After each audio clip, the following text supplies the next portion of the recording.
نحمدہ و نصلی علی رسولہ الکریم اما بعد فاعوذ باللہ من الشیطان الرجیم بسم اللہ الرحمن الرحیم فلینظر الانسان الی طعامہ، پھر ذرا انسان اپنے کھانے ہی کی طرف نظر کر لے، کھانے ہی کو دیکھ لے۔ انا صببنا الماء صبا، کہ ہم نے اوپر سے خوب پانی برسایا۔ ثم شققنا الارض شقا، پھر ہم نے زمین کو عجیب طرح پھاڑا۔ فَأَنبَتْنَا فِيهَا حَبًّا، پھر اس میں غلے اگائے۔ وَعِنَبًا وَقَضْبًا، اور انگور اور ترکاریاں۔ وَزَيْتُونًا وَنَخْلًا، اور زیتون اور کھجوریں۔ وَحَدَائِقَ غُلْبًا، اور گھنے گھنے باغات۔ وَفَاكِهَةً وَأَبًّا، اور میوے اور چارہ۔ مَتَاعًا لَكُمْ وَلِأَنْعَامِكُمْ، یہ سب تمہارے اور تمہارے مویشیوں کے فائدے کے لیے۔ فَإِذَا جَاءَتِ الصَّاخَّةُ، پھر آخر کا جب وہ کان پھاڑنے والی آواز آ ہی جائے گی۔ اب اللہ تعالیٰ نے اس کائنات کے اندر اپنی قدرت کے مختلف مناظر اور مظاہر رکھے ہیں۔ اگر ان پر انسان غور و فکر کرے تو وہ اللہ کو حاصل کر لے گا، پا لے گا، اس حقیقت کو جان لے گا کہ اس کائنات کا خالق اور مالک اور رازق صرف اللہ ہے۔ اب ان میں سے ایک چیز ہے انسان کا کھانا، کہ انسان کے کھانے میں 5 بنیادی چیز ہوتی ہیں۔ یہاں تو وہ روٹی کھاتا ہے، یعنی روٹی میں پھر چاول بھی آ گئے، گندم بھی آ گئی، مختلف چیزیں آ گئی، یعنی ایک بنیادی چیز روٹی ہے۔ پھر اس کے ساتھ سالن کھاتا ہے، یہ دوسری چیز۔ پھر سالن میں 2 چیزیں بنیادی ہوتی ہیں، ایک یہ سبزی، دوسرا گوشت، یعنی 3 چیزیں ہو گئی۔ پھر چوتھی چیز انسان پھل کھاتا ہے، 5ویں چیز انسان پانی پیتا ہے۔ اب ان 5 چیزوں کا اللہ تعالیٰ نے ان آیات کے اندر ذکر کیا ہے۔ کس طرح ذکر کیا ہے کہ اللہ تعالیٰ کہتا ہے انسان ذرا غور کرے، دیکھے۔ فَلْيَنظُرِ الْإِنسَانُ إِلَىٰ طَعَامِهِ، اپنے کھانے کی طرف نظر کرے، اپنے کھانے کو دیکھے کہ اس کی تیاری کس طرح ہوتی ہے۔ نہ صرف کچن میں ہوتی ہے بلکہ اس سے پہلے بھی ایک تیاری ہوتی ہے۔ کون سی تیاری ہوتی ہے؟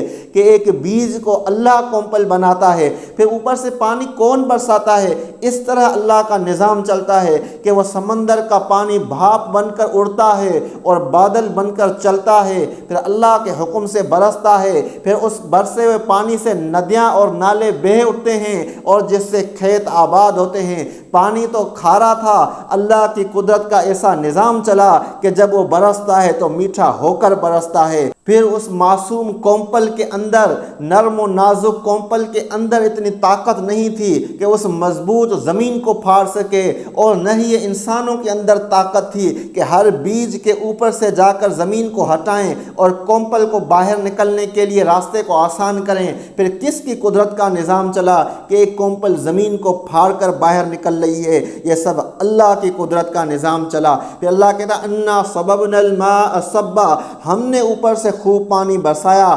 ثم شققنا الارض شقا، پھر ہم نے عجیب طرح زمین کو پھاڑا، اچھی طرح پھاڑا۔ فانبتنا فیہا حبا، پھر اس میں غلے اگائے، اناج اگائے۔ وعنبا وقضبا، اور انگور اور ترکاریاں، سبزیاں۔ وزیتونا ونخلا، اور زیتون اور کھجوریں۔ اللہ نے قسمیں بیان کر دی پھلوں کی اور اناج کی۔ وحدائق غلبا، اور گھنے گھنے باغات۔ وفاکہۃ وابا، اور میوے، یعنی بہت سارے، یہ تو اللہ تعالیٰ نے چند میوے بیان کیے لیکن بہت سارے ہیں، اس لیے اللہ نے کہا وفاکہۃ وابا، اور میوے اور چارہ، یعنی جو گھاس جانور کھا رہے ہیں، یہ بھی کس نے پیدا کی؟ اللہ نے پیدا کی۔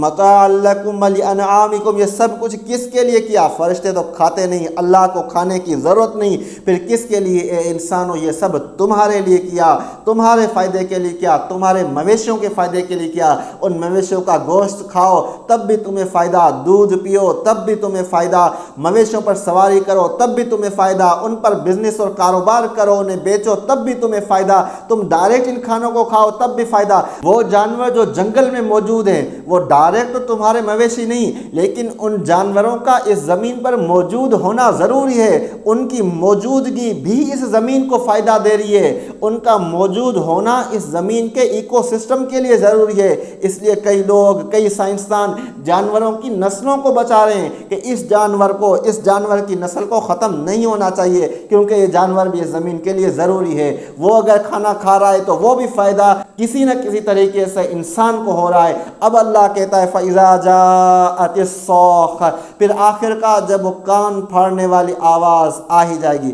یعنی اس دن تمہیں پتہ چلے گا کہ تم نے اللہ کی قدرت پر غور کیوں نہیں کیا، اللہ کی قدرت کے ان مناظر میں غور کر کے اللہ کی تعریف کیوں نہیں کی، اللہ کی اتنی نعمتیں تھیں ان کی ناشکری کیوں کی۔ کوئی آدمی لاکھوں روپے لے کر جائے لیکن زمین پر کھانا ہی نہیں ہوگا تو کھائے گا کہاں سے؟ اس کھانے کو کس نے بنایا ہے؟ بنانے والا خالق مالک اور رازق اکیلا اللہ ہے۔ ہمیں چاہیے کہ اس مالک کے آگے جھک جائیں، اس رازق سے مانگے، اس رزاق سے مانگے جو سب کا معبود ہے، سب کا رب ہے۔ اللہ تعالیٰ سے دعا ہے کہ اللہ تعالیٰ ہمیں نیکی کی راہ پر چلنے کی توفیق نصیب فرمائے۔